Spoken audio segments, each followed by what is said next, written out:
Hello बच्चों, आप सभी का हमारे यूट्यूब चैनल एचएसआर विद्या केंद्र पर स्वागत है। जैसा कि आज की क्लास में एक नया चैप्टर स्टार्ट करने वाले हैं, चैप्टर 5 यानी कि समांतर श्रेणी जो है हम पढ़ने वाले हैं और बेहद ही आसान चैप्टर है। अगर आपने थोड़ा भी ध्यान दिया तो आपको आसानी से समझ आएगा और मैं गारंटी देता हूँ अगर आपने मुझसे ये कंप्लीट चैप्टर पढ़ लिया तो आपको कोई दिक्कत नहीं आएगी। तो आपको जो है वीडियो के अंत तक बने रहना है। अगर आपको मजा आना आए तो बोलना, ठीक है, और कमेंट जरूर करना कि आपको क्लास कैसी लगी। तो चलो स्टार्ट करते हैं समांतर श्रेणी। तो समांतर श्रेणी की अगर मैं बात करूं तो आपको दिखाई दे रहा है इसमें समांतर श्रेणी। हमारे जो चैप्टर का नाम है क्या है? समांतर श्रेणी। हमारे चैप्टर का नाम है समांतर श्रेणी। तो आपको एक शब्द दिखाई दे रहा है समांतर।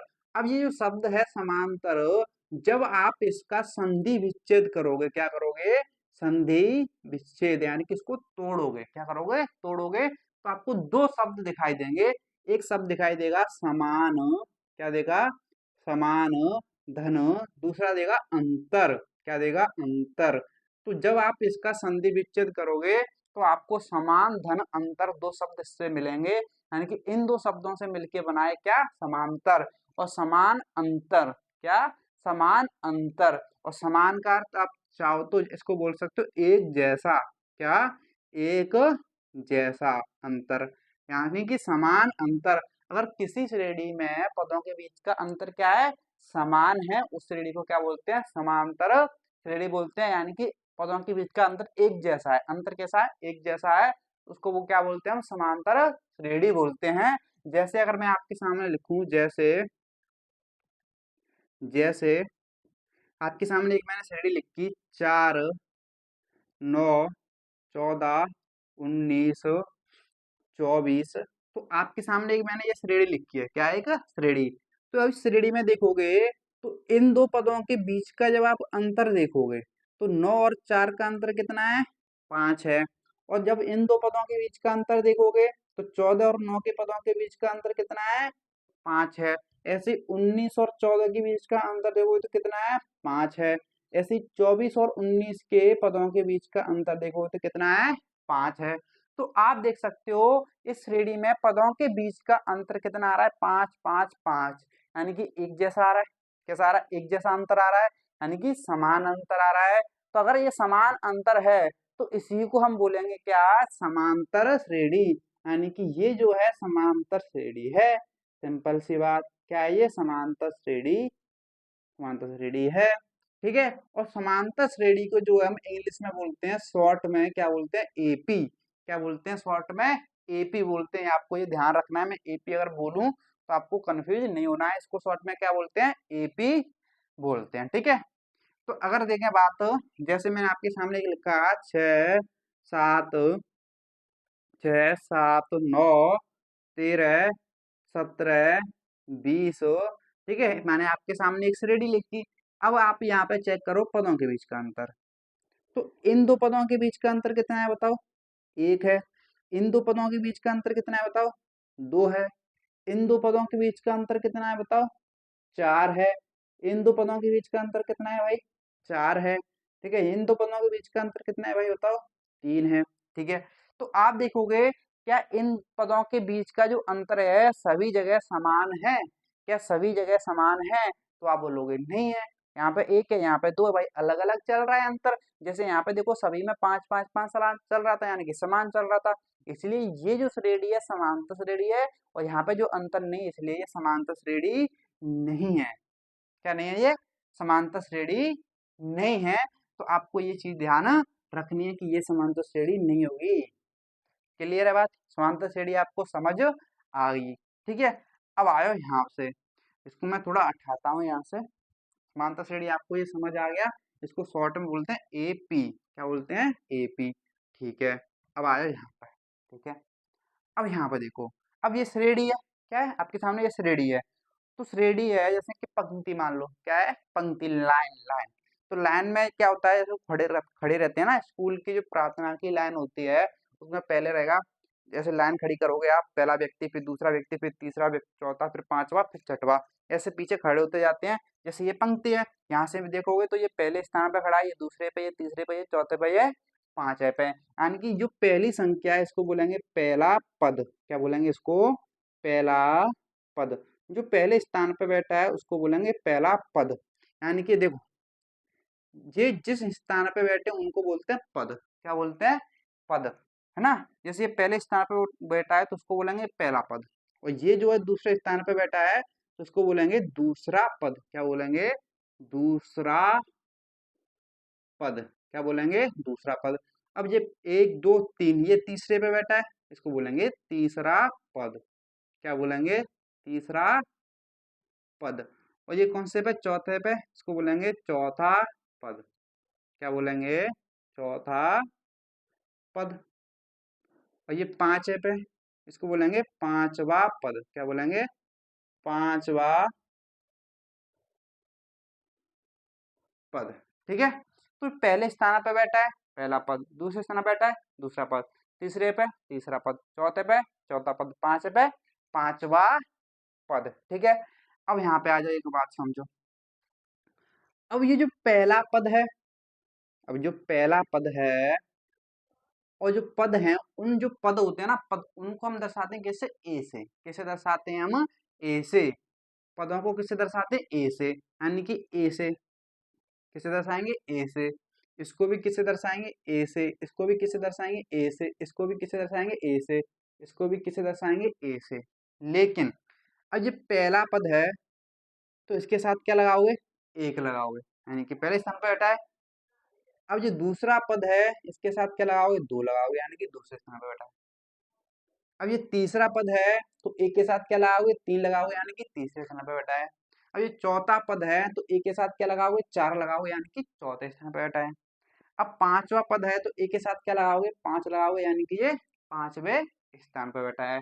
तो जो पद होते हैं उनको हम ए से दर्शाते हैं। अगर पहला पद है तो A1 बोलेंगे, दूसरा पद है तो A2 बोलेंगे, तीसरा पद है तो A3 बोलेंगे, चौथा पद है तो A4 बोलेंगे, पांचवा पद है तो A5 बोलेंगे। ठीक है। ऐसा नहीं है, देखो A1 ऐसे नहीं लिखना है, वन को थोड़ा नीचे ऐसे लिखना है। A2 ऐसे नहीं लिखना है, ये गलत तरीका है। क्या लिखोगे? ए थोड़ा नीचे इसके। ठीक है। समझ रहे हो नहीं समझ रहे हो? तो पदों को ए से दर्शाएंगे। पहला है तो A1, दूसरा है तो A2, तीसरा है तो A3, चौथा है तो A4, पांचवा है तो A5। इतना क्लियर है? ठीक है। अब यहाँ पे समझना ध्यान से, एक चीज और समझना है। जो पहला पद है हमारा, क्या है? पहला पद। क्या है? पहला पद। यानी कि पहला पद क्या होता है? A1। किससे दर्शा रहे हैं हम? A1 से। इसको A1 या फिर खाली A से भी दर्शा सकते हैं। पहले पद को खाली आप ए से भी दर्शा सकते हो। ओनली आप पहले पद को आप चाहो तो किससे दर्शा सकते हो? सिर्फ ए से भी दर्शा सकते हो। लेकिन बाकी पद को दूसरे को तो A2, A3, A4 इसी प्रकार से दर्शाना पड़ेगा। लेकिन पहले पद को आप खाली ए से दर्शा सकते हो। ठीक है। या फिर A1 या फिर ए। ठीक है, कुछ भी लिख सकते हो। यहाँ पे पहला पद जो है सिंपल सी बात है, आपको क्या है? 4 है। ठीक है। कितना है? 4 है। ठीक है। अब यहाँ पे आ जाओ बात। अब ये जो अंतर है, 5 5 5 का जो अंतर है, इस अंतर को, अब ये जो अंतर है इस अंतर को हम बोलते हैं क्या? सार अंतर। क्या बोलते हैं? सार अंतर। क्या बोलते हैं? सार अंतर। और सार का अर्थ होता है क्या? सार का अंतर होता है समान। सार का अर्थ होता है समान, यानी कि समान अंतर या समान अंतर को क्या बोलते हैं? सार अंतर। सभी जगह देखो अंतर क्या है? समान है ना। क्या है? समान है। तो सार अंतर को ही बोलते हैं समान अंतर, या समान अंतर को बोलो सार अंतर, कुछ भी आप बोल सकते हो। ठीक है। लेकिन किताबों में आपको जो यूज होगा सार अंतर ही यूज होगा। तो जो सार अंतर होता है, क्या है? सार्व अंतर। 5 क्या है हमारा? सार्व अंतर। जो अंतर है उसको क्या बोलते हैं? सार्व अंतर। और जो सार्व अंतर होता है उसको हम किससे दर्शाते हैं? स्मॉल डी से दर्शाते हैं। तो यहाँ पे जो अंतर कितना है बताओ? 5 का है। तो सार्व अंतर कितने का है हमारा? 5 का है। तो पहले पद को हम दर्शाते हैं ए से, और सार्व अंतर को हम दर्शाते हैं किससे? स्मॉल डी से। और सार्व अंतर कितने का है? 5 का है। क्लियर नहीं क्लियर है? तो पहले पद को ए से, और सार्व अंतर, जो अंतर रहता है उसको बोलते हैं सार्व अंतर। और उसको दर्शाते हैं किससे? हम स्मॉल डी से। किससे दर्शाएंगे? स्मॉल डी से। इतनी बात क्लियर है कि नहीं क्लियर है? क्लियर है ना? ठीक है। आई होप क्लियर होगा। तो अब चलते हैं थोड़ा इससे आगे।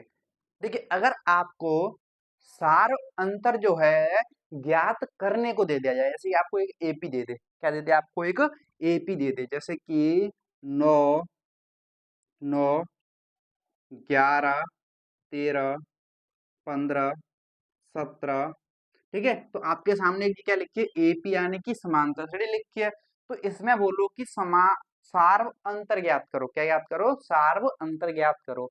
तो सार्व अंतर ज्ञात ऐसे नहीं ज्ञात सकते आप कि अपनी मर्जी से ज्ञात करने लग जाओ, ठीक है। तो आपके यहाँ पे एक चीज ध्यान रखनी है आपको, इसके लिए आपको एक फॉर्मूला याद रखना पड़ेगा। क्या याद रखना पड़ेगा आपको, एक सूत्र याद रखना पड़ेगा, किसका, सार्व अंतर का, किसका, सार्व अंतर।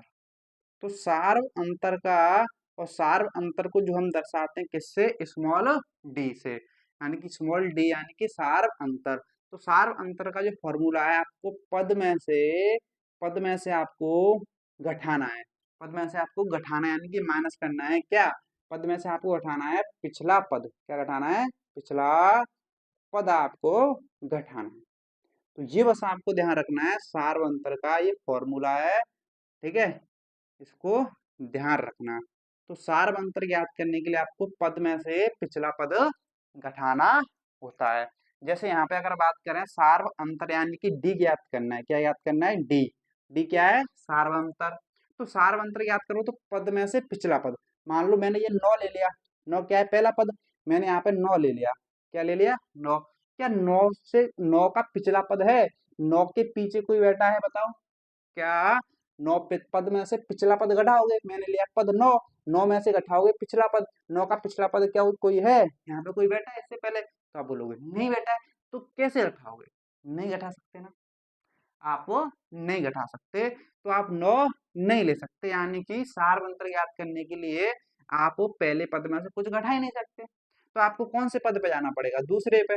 जब दूसरे पे जाओगे तो दूसरा पद कितना है बताओ, 11, ये पहला, ये दूसरा, ये तीसरा, चौथा, पांचवा। तो दूसरे में से घटाओगे, दूसरा पद क्या है, 11। तो पद में से पिछला पद, तो 11 का पिछला पद, 11 का पिछला पद क्या बताओ, 9। तो क्या घटाओगे इसमें से, 9 घटाओगे।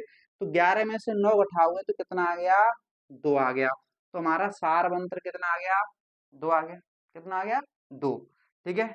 अब जरूरी नहीं है इसे दूसरे में से ही घटाना है, जरूरी नहीं है दूसरे में से ही घटाना है, आप अपनी मर्जी से पहले पद को छोड़कर बाकी के कोई भी पद ले लो आगे से, और उसमें से पिछला पद घटा दो।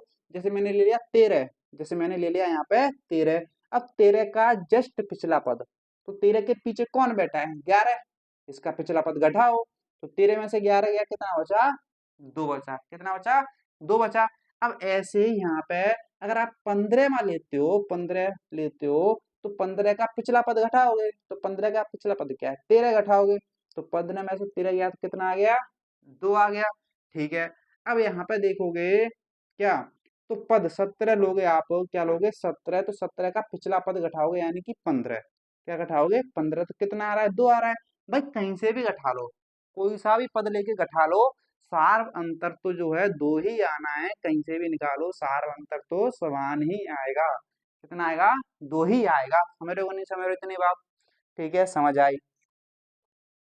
तो ध्यान रखना, इसको पद में से पिछला पद घटाना है, आप अपनी मर्जी से ऐसे मत निकाल देना, कैसे, कि चलो कोई दिक्कत वाली बात नहीं है, पदों का अंतर ही तो निकालना है, क्यों ना 9 में से 11 घटा दिया जाए, नहीं, अगला पद नहीं घटाना है। जैसे यहाँ 9 है, तो 9 का अगला पद क्या है, 11 है, तो अगला पद नहीं घटाना है, तो आपको 9 में से अगला पद नहीं घटाना है। जब 9 में से 11 जाएगा तो कितना बचेगा पता है, -2 बचेगा, क्या बचेगा, -2। क्यों, क्योंकि 9 और 11 में बड़ी कौन है, 11, और बड़ी संख्या का चिन्ह आता है, तो -2 बचेगा। जैसे यहाँ पे 11 है, तो 11 लोगे आप, और 11 में से इसका अगला पद घटा दो, यानी कि अगला पद घटा दो, कितना, 13, इसमें से 13 घटाओगे तो यहाँ पे भी तो कितना आएगा, -2 आएगा। लेकिन ये देखो यहाँ पे कितना आ रहा है, प्लस प्लस के आ रहा है, लेकिन यहाँ पे कितना आ रहा है, -2 आ रहा है। क्या सार अंतर अलग अलग आ सकते हैं, नहीं ना, ठीक है। तो इसलिए ध्यान रखना, सार अंतर हमेशा पद में से पिछला पद घटाओगे, पीछे का, ना कि आगे का। तो आगे का अगर आप घटा दोगे तो गलत हो जाएगा, गलत क्या होगा, सार अंतर जो है उसका चिन्ह बदल के आ जाएगा। जैसे यहाँ पे प्लस का है तो अगला घटा दोगे तो माइनस का आ जाएगा, अगर यहाँ पे माइनस का आ रहा है, अगला घटा दो तो प्लस का आ जाएगा। समझ रहे हो नहीं समझ रहे हो, तो आपको सारवंतर निकालने के लिए पद में से सिर्फ पिछला ही पद घटाना है, ना कि अगला पद घटाना है। अगला पद घटाते क्या हो जाएगा, गलत हो जाएगा। क्लियर है इतनी सी बात? इतनी बात क्लियर है ना?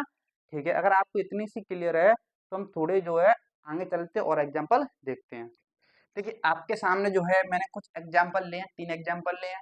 तो इनमें हमें क्या याद करना है, सारवंतर याद करना है। ये पहली एपी, दूसरी एपी, तीसरी एपी, ठीक है, यानी कि 3 समांतर श्रेणी दे रखी है। अगर इसमें पहले में अगर आप सारवंतर यानी कि डी सारवंतर ज्ञात करोगे तो पद में से पिछला पद घटाओगे। तो आप इसमें से कोई सा भी पद ले लो और उसका पिछला पद घटा दो, सारवंतर आ जाएगा। लेकिन यहाँ पे ध्यान रखना, लेने को तो कुछ भी ले सकते हैं, लेकिन मेरी सलाह ये रहेगी आप हमेशा दूसरे पद में से ही घटाना, दूसरे में से पहला घटाना। दूसरा यहाँ पे क्या है, 5, क्या है, 5 है। और 5 का पिछला पद बताओ कितना है, 3। तो पिछला पद घटाओगे तो 5 में से 3 घटाओगे तो कितना आ गया, सारवंतर 2 आ गया। कितना आ गया, हमारा सारवंतर आ गया 2। ठीक है, सारवंतर 2 आ गया। अब यहाँ पे देखोगे तो यहाँ पे जब आप सारवंतर निकालोगे तो पद, यानी कि अगर मैं 14 में से घटा रहा हूँ, 14 में से घटा रहा हूँ इसका पिछला पद यानी कि 16, क्या घटा रहा हूँ, 16। तो आप देख सकते हो छोटी संख्या में से बड़ी संख्या घटा रहे हो, जब घटाओगे तो कितना आएगा, 2 आएगा। लेकिन चिन्ह किसका आएगा, 16 का, यानी कि बड़ी संख्या का कितना आ रहा है, -2। तो यहाँ पे जो सारवंतर आ रहा है कितना आ रहा है, -2 आ रहा है। कितना आ रहा है, -2 आ रहा है। ध्यान रखना, अगर इसमें से आप पद में से आगे का पद घटा देते, जैसे यहाँ पे पद ले लिया मैंने 16, क्या ले लिया, 16, और इसमें से इसके आगे का पद घटा दोगे तो +2 आ जाएगा। लेकिन सारवंतर तो -2 है, क्या हो जाएगा, गलत हो जाएगा। ध्यान रखना ये, ठीक है। तो पिछला ही पद घटाना है। जैसे यहाँ पे देखो, अब जब यहाँ पे देखोगे तो यहाँ पे सारवंतर निकालो, यहाँ पे सारवंतर निकालोगे तो पद में से 15 में से इसका पिछला पद घटाओ 15, क्या घटाओ, 15। तो 15 में से 15 गया, क्या गया, 0, क्योंकि आप देख ही सकते हो। तो यहाँ पे जो है इनके पदों के बीच का अंतर 0, यहाँ पे भी 0, यहाँ पे भी 0, यहाँ पे भी 0, यानी कि ये एपी तो है 0 0 0 0। यहाँ पे क्या आ रहा है, 0 0 0। यहाँ पे क्या आएगा, -2 -2। यहाँ पे कितना आएगा, -2। यहाँ पे भी कितना आएगा, -2। यहाँ पे कितना आएगा, -2। यहाँ पे भी कितना आएगा, -2, क्योंकि सारवंतर क्या है, -2। और यहाँ पे सारवंतर कितना है, +2। यहाँ पे भी 2 आएगा, यहाँ पे भी 2, यहाँ पे भी 2, यहाँ पे भी 2। ठीक है, तो आप एक चीज देख पा रहे हो कि ये जो एपी है इसमें सभी अंतर जो है क्या है, प्लस के, और यहाँ पे जो सारवंतर किसका है, माइनस का, और यहाँ पे जो सारवंतर क्या है, 0, क्या है, 0, यानी कि धनात्मक, ऋणात्मक और 0, धनात्मक, ऋणात्मक, 0। तो आपको एक पता चल रहा है कि यहाँ पे जो सारवंतर आ रहा है क्या आ रहा है, धनात्मक, और यहाँ पे जो सारवंतर आ रहा है ऋणात्मक, नेगेटिव, और यहाँ पे क्या आ रहा है, शून्य, क्या आ रहा है, शून्य। क्योंकि देखोगे तो सभी के बीच का अंतर तो समान है ना, चाहे वो 0 ही क्यों ना हो, चाहे वो 0 ही क्यों ना हो, लेकिन अंतर तो समान है, अंतर तो समान है।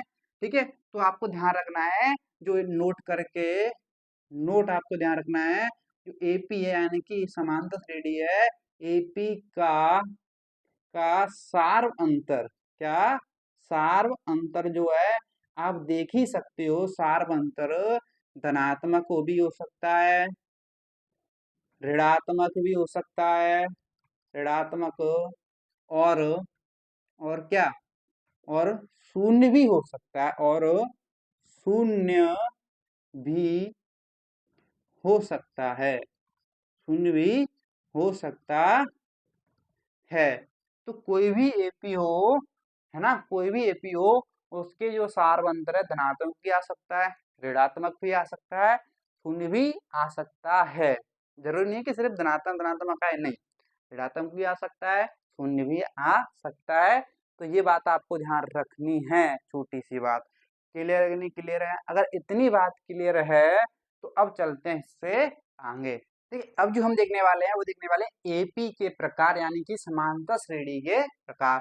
तो अगर बात करें जो समांतर श्रेणी होती है वो मुख्यतः 2 प्रकार की होती है। तो कितने प्रकार की होती है, मुख्यतः 2 प्रकार की होती है। तो पहली जो होती है परिमित समांतर श्रेणी, और दूसरी होती है अपरिमित समांतर श्रेणी, परिमित और अपरिमित। तो परिमित का मतलब क्या है, परिमित जो समांतर श्रेणी होती है, ठीक है, उसमें पदों की संख्या क्या होती है, पदों की संख्या निश्चित होती है। क्या होती है? निश्चित। ठीक है। लेकिन अपरिमित श्रेणी में क्या होता है? पदों की संख्या अनिश्चित होती है। क्या होती है? पदों की संख्या अनिश्चित होती है। क्या होती है? अनिश्चित होती है, यानी कि अनंत पद होंगे। ठीक है। जैसे अगर मैं बात करूं, जैसे परिमित श्रेणी का एक उदाहरण लेते हैं। जैसे जैसे 6, 10, 14, 18। ठीक है। तो मैंने आपके सामने इतनी ये लिखी है, एक समांतर श्रेणी। तो ये आपके सामने क्या है? एक समांतर श्रेणी है, क्योंकि यहाँ पे देखो अंतर कितने का है? 4 का। यहाँ पे भी अंतर 4 का, यहाँ पे भी अंतर 4 का। तो ये समांतर श्रेणी है। तो आप एक चीज देख रहे हो यहाँ पे, क्या 18 के बाद यहाँ पे कोई पद लिखा है? क्या 18 के बाद आगे कोई पद आ रहा है? नहीं आ रहा ना, नहीं आ रहा ना। ठीक है। यानी कि आप इसमें पद गिन सकते हो आसानी से, 1 2 3 4। कितने पद है? 4 है। तो 18 के बाद कोई पद नहीं है, तो उसी को बोलते हैं परिमित श्रेणी, जिसमें पदों की संख्या क्या हो? निश्चित हो। जैसे यहाँ पे 18 के बाद कोई पद है ही नहीं, हमें यानी कि साफ साफ दिखाई दे रहा है निश्चित है। निश्चित है कि इसमें कितने पद हैं? 4 ही पद हैं। निश्चित है इसमें कितने पद हैं? 4 ही पद हैं। इससे ज्यादा पद है ही नहीं, तो क्या ये परिमित श्रेणी है। लेकिन अब बात करें अपरिमित श्रेणी की, जैसे जैसे 3, 6, 9, 12, 15 और आगे डॉट डॉट डॉट, आगे डॉट डॉट डॉट। और डॉट डॉट का मतलब क्या है? कि अभी भी ये आगे चल रही है, यानी कि 15 पर रुकी नहीं है। तो इस श्रेणी की बात करें तो 3, 6, 9, 12, 15। तो 15 से आगे तो आपको कोई संख्या लिखी नहीं दिखाई दे रही है। इसका मतलब ये नहीं है कि ये 15 पर ही खत्म हो गए। क्यों? तो 15 के आगे क्या लगा है? डॉट डॉट डॉट लगा है। लेकिन यहाँ पे देखो कहीं पे भी आगे डॉट डॉट नहीं लगा है। और डॉट डॉट हमें ये दर्शाती है कि ये जो श्रेणी है कहाँ तक जा रही है? अनंत तक जा रही है। यानी कि इसमें पदों की संख्या गिनना जो है आसान नहीं है, यानी कि अनिश्चित है। पदों की संख्या क्या है? अनिश्चित है। तो ऐसी श्रेणी को बोलते हैं अपरिमित श्रेणी, और इस श्रेणी को बोलते हैं परिमित श्रेणी, जिसमें आसानी से आप पद गिन सकते हो, लेकिन इसमें पद नहीं गिन सकते, इसलिए अपरिमित श्रेणी कहेंगे इसको। क्या कहेंगे? अपरिमित श्रेणी कहेंगे। तो एपी मुख्यतः दो प्रकार की होती है, परिमित और अपरिमित। क्लियर इतनी बात? और इतनी सी बात क्लियर है, तो अब चलते हम इससे आगे। देखिए आपके सामने जो है प्रश्नावली 5.1 का क्वेश्चन नंबर मैंने 3 लिया है। ठीक है।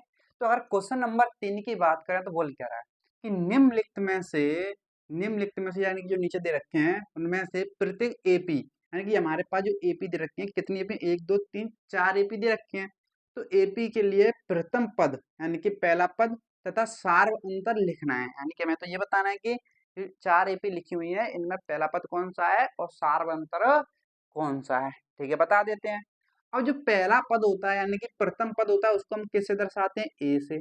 कैसे दर्शाते हैं? ए से। यानी कि हमें ए बताना है, ए का मान बताना है। तो पहले स्थान पर बैठा है वही पहला पद होगा। कितना है? 3 है। कितना है?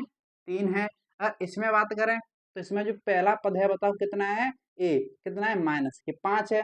कौन है? माइनस के 5। पहले स्थान पर कौन बैठा है? माइनस के 5। ऐसे यहाँ पे देखें तो यहाँ पे जो पहला पद है ए कौन है बताओ? 1/3 है। ऐसे यहाँ पे बताओ ए कितना है? तो आप बोलोगे 0.6। कितना है? 0.6। ठीक है। आप एक चीज और देख सकते हो, मैंने अभी आपको बताया था ये श्रेणी होती है, समांतर श्रेणी कितने प्रकार की होती है? तो परिमित और अपरिमित। देखो ये -3 पे खत्म हो गई, डॉट डॉट नहीं लगाया तो ये परिमित है, लेकिन इसमें डॉट डॉट लगाई कैसी है? अपरिमित। देखो ये परिमित है, ये भी क्या है? अपरिमित। समझ रहे हो नहीं समझ रहे हो? ठीक है, इतनी सी बात क्लियर है। तो पहले पद तो मैंने इनके लिख दिए, लेकिन सार अंतर भी लिखिए। सार अंतर भी लिख देते हैं। अब सार अंतर कैसे निकलता है भाई? सार्व अंतर यानी कि जो डी निकलता है पद में से पिछला पद माइनस करके निकलता है। पद में से पिछला पद माइनस करके निकलता है। तो यहाँ पे अगर निकालें सार्व अंतर डी, तो यहाँ पे पद लोगे, दूसरा क्या है? 1 है। दूसरा पद क्या है? 1 है। तो इसका पिछला पद घटाओगे कितना? -3 घटाओगे। कितना घटाओगे? +3 घटाओगे। तो 1 में से 3 गया, कितना बचा? 2 बचा। लेकिन बड़ी कौन है? 3 बड़ी है, इसलिए माइनस की आएगी कि बड़ी वाली संख्या किसकी है? माइनस की। तो यहाँ पे जो सार्वंतर क्या आएगा? -2। अब ऐसे यहाँ पे जब आप सार्वंतर यानी कि डी निकालोगे तो कैसे निकालोगे, पद में से पिछला पद, जैसे यहाँ पे पद लिया मैंने, दूसरा क्या है माइनस के एक, दूसरा पद क्या है माइनस एक में से आप घटाओगे, क्या करोगे घटाओगे, कौन सा पद, पिछला पद, कौन सा माइनस का पद घटाओगे। देखो ये तो माइनस का है यहाँ पे लगा है, लेकिन यहाँ पे ये माइनस की 5 और घटा रहे हो तो कोष्टक लगाना पड़ेगा। क्यों कोष्टक लगाना पड़ेगा भाई, देखो यहाँ पे तो प्लस की घटा रहे थे तो कोई दिक्कत वाली बात नहीं थी, लेकिन माइनस की में से जब माइनस की घटाओगे तो आपको कोष्टक लगाना पड़ेगा, ठीक है। वरना आप डायरेक्ट भी लिख सकते हो, क्या डायरेक्ट लिख सकते हो कि माइनस एक, जब कोष्टक घटाओगे तो माइनस माइनस प्लस 5 हो जाएगा, क्या हो जाएगा माइनस माइनस प्लस 5 हो जाएगा। इसको आप ऐसे भी लिख सकते थे कि माइनस तो पहले से है, माइनस के 5 और आ रही है, यानी कि माइनस माइनस प्लस होना है, तो आप डायरेक्ट भी लिख सकते थे, लेकिन अगर डायरेक्ट नहीं लिखना चाहते तो कोष्टक लगाना पड़ेगा, ठीक है। तो अब आप इसको हल करोगे तो प्लस माइनस की घटेंगी, प्लस माइनस की घटती हैं, तो 5 में से 1 गया तो कितना बचा 4, और बड़ी संख्या किसकी है प्लस की, तो बड़ी संख्या प्लस की, तो ये भी कितना आएगा प्लस के 4। तो यहाँ पे जो सार्वंतर है कितना आ गया डी, 4 आ गया, ठीक है। अब यहाँ पे अगर डी की बात करें, तो यहाँ पे अगर डी की बात करें यानी कि सार्वंतर की, तो मैंने लिया दूसरा पद, दूसरा पद कितना है 5/3, तो इसमें से घटाओगे पिछला पद, इसका पिछला पद कितना है 1/3। जब इसको सॉल्व करोगे जो यहाँ पे क्या बन रही है, दो भिन्न बन रही है, क्या बन रही है दो भिन्न, और भिन्नों को सॉल्व करना जानते हो, हर समान है तो एलसीएम तो 3 ही आएगा, और 3 का 3 में एक बार, एक को ऊपर गुणा करोगे 5 ही आएगा, माइनस लगाए माइनस लगाएंगे, 3 का 3 में एक बार, एक का ऊपर गुणा करोगे एक ही आएगा, 5 में से एक गया कितना आ गया 4/3। तो यहाँ पे जो सारवंतर आएगा कितना आएगा 4/3 आएगा, ठीक है, क्लियर है। अब यहाँ पे सारवंतर याद कर लेते हैं। अब यहाँ पे जो डी याद करोगे पद, दूसरा पद क्या है ये, यानी कि 1.7 में से माइनस करोगे इसका पिछला पद यानी कि 0.6, तो कर लो। तो 1.7 में से 0.6 घटाओगे तो कितना बचेगा बताओ, 1.1 बचेगा, कितना बचेगा 1.1। तो यहाँ पे जो सारवंतर कितना आ रहा है 1.1 आ रहा है। अगर ऐसा क्वेश्चन आ जाए तो इस तरीके से हमें करना है, पहला पद तो आप आसानी से लिख सकते हो और सारवंतर तो आपने याद कर ही लिया, बताओ क्लियर है इतनी सी बात, ठीक है। तो आई थिंक आपको जो है ये सब समझ आया होगा, और आपको जो आज की क्लास में कोई भी डाउट नहीं होगा, तो कमेंट करके बताना कि आपको जो है आज की क्लास कैसी लगी, पसंद आई या नहीं आई। और पसंद आई तो प्लीज वीडियो को लाइक कर देना और अपने दोस्तों के साथ भी शेयर कर देना, ताकि उनको भी जो है हेल्प मिल सके। अगर चैनल पर नए हो तो चैनल को सब्सक्राइब भी कर लेना। तो चलिए मिलते हैं अगली क्लास में, आज के लिए इतना ही, धन्यवाद।